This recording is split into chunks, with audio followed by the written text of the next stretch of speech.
qui est l'un des plus gros magasins de goodies au Japon. Et dans ce quartier-là, c'est tout simplement le plus grand magasin du Japon et c'est l'un des plus grands du monde. Il y a vraiment beaucoup de choses à voir dans ce quartier-là aussi pour les fans de manga et d'anime. Oui, Ikebukuro, c'est aussi un petit quartier chinois aussi, donc je crois que si on peut manger un truc en fait sympa, un peu plus Asie, soit chinois, tout ça, on peut manger là-bas aussi. Et puis il y a un grand aquarium aussi à Ikebukuro, donc j'aime bien aussi le Ikebukuro, le quartier. C'est quoi le quartier que tu préfères? C'est difficile de choisir en fait, il y a tellement de quartiers Marie, qui sont sympas. il va falloir choisir. Hein. Marie, on lui pose une question à chaque fois, je ne peux pas choisir. Si Marie, il faut choisir. Non mais le pire c'est qu'à chaque fois qu'on me pose cette question, je pense que je dois répondre à un quartier différent parce que c'est trop difficile de choisir.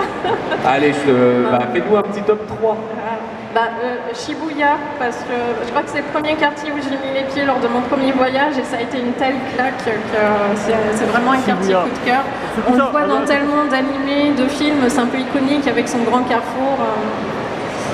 Et ouais, je pense qu'il y aurait Shibuya. Sinon, pour tous les fans d'anime et de manga, il y a Shinjuku aussi, qui est un quartier qui est très souvent représenté, notamment dans les films de Makoto Shinkai. Si vous avez aimé Your Name, il a très bien représenté Shinjuku. On se balade là-bas, c'est vraiment une carte postale. On a l'impression d'être dans une carte postale du film. Et puis si vous êtes fan de mecha, il faut que vous alliez à Odaiba voir le Gundam géant. C'est vraiment impressionnant. Excellent. J'aime beaucoup Odaiba aussi. Hein. C'est un quartier où je fais souvent, quand j'étais au lycée, pour faire un date et tout, comme ça. C'est souvent, il y a à côté de la mer, joli paysage. Il y a pas mal de parcs d'attractions, petits parcs d'attractions en fait, près de plage et tout. Donc c'est super sympa. Bon. Et ce que j'aime beaucoup à Odaiba aussi, c'est la petite plage. Ça, c'est hallucinant de voir ça dans une grande ville. Il y a une petite respiration zen, je trouve, au milieu de cette grande ville. Oui, moi j'aime beaucoup. Après, moi je viens de Suginami, je sais pas si vous connaissez, pas très loin de Mise-Ghibli d'ailleurs, en fait, pas très loin de Kichijoji.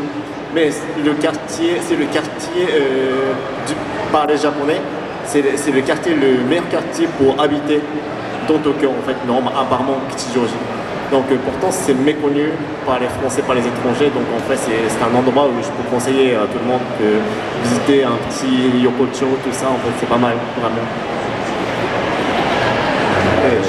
Est-ce qu'il y a des questions autour de moi? Levez la main, n'hésitez pas pour ceux qui veulent des bons plans. Là, c'est le moment, hein, bien évidemment. Voilà, sinon, moi, j'ai plein de questions. Ah, devant, ça j'aime bien. Faut bien parler dans le micro. Je te laisse le micro. Alors, excusez-moi, c'est pour moi qui cherche personnellement vraiment des modèles réduits totalement délirants pour un jeu un peu de course en post-apo.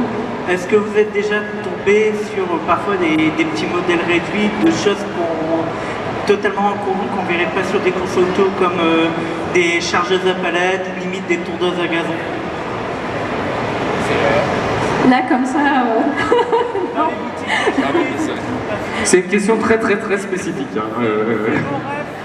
Non, j'ai vu beaucoup de magasins de modélisme en train.